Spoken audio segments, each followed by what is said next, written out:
బంద్ చేయమని మంత్రి గారిని కోరుతా ఉన్నాను అధ్యక్ష.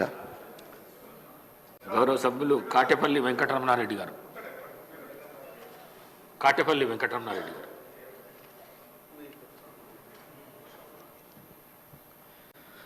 అధ్యక్ష, మీ ద్వారా ఒక చిన్న విషయం సభలో ఉన్న సభ్యులందరికీ తెలియజేయాలనుకుంటున్నాను. అధ్యక్ష, సర్పంచ్ల కామారెడ్డి నియోజకవర్గంలో సుమారు 7 కోట్ల రూపాయలు ఇప్పటి వరకు డ్యూగా ఉన్నాయి.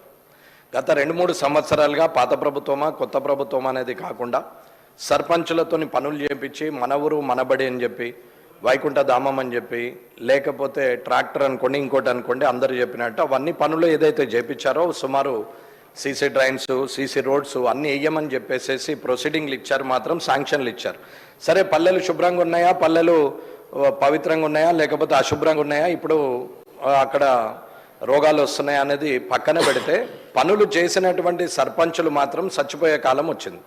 ఆల్రెడీ గత ప్రభుత్వంలో కూడా ఆత్మహత్య చేసుకునే సందర్భంలో చాలాసార్లు గౌరవ మాజీ మంత్రులు అందరూ కూడా చూశారు. ఎవరిని నేను పర్టికులర్గా విమర్శించట్లేదు.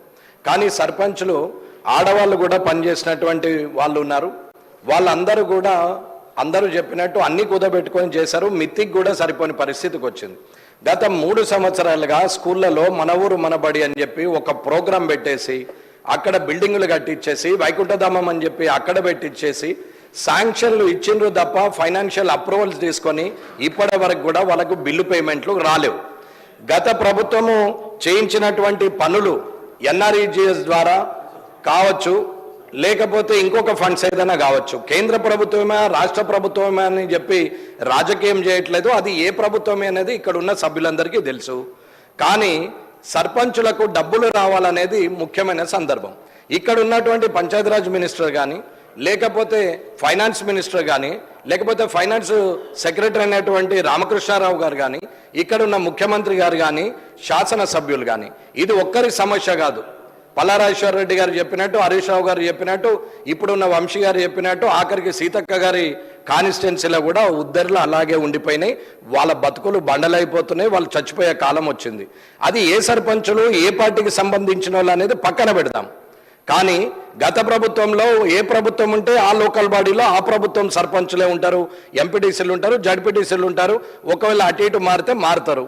కానీ పని చేసింది మాత్రము ప్రోత్సహించినటువంటి అప్పటి మంత్రుల, అప్పటి శాసనసభ్యుల, లేకపోతే బాధ్యతగా అదే చైర్ కంటిన్యూ చేస్తున్న ఇప్పటి కొత్త శాసనసభ్యుల, కొత్త మంత్రుల, కొత్త ప్రభుత్వం అనేది పక్కన పెడితే వారికి డబ్బులు ఇవ్వాల్సిన అవసరం ఉన్నది.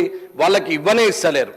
ఇవ్వాలంటి వరకు కూడా ఏ గ్రామంకి వెళ్ళినా వాళ్ళు చూస్తే కాళ్ళకు మట్టెలుండవు, మెడల కనీసం పుస్తల తాడు కూడా ఉండదు.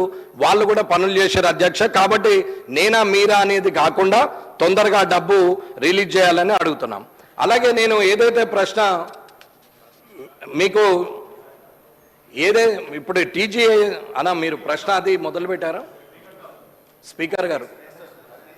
ఇప్పుడు ఇదైతే మీరు ఖచ్చితంగా డబ్బులు రిలీజ్ చేయాల్సిన పరిస్థితి ఉన్నది అన్న. ఒకరి మీద ఒకరు దూషణలు చేసే కన్నా సమస్య పరిష్కారం దిశగా ప్రభుత్వం ప్రయత్నిస్తుందని అనుకుంటున్నాం.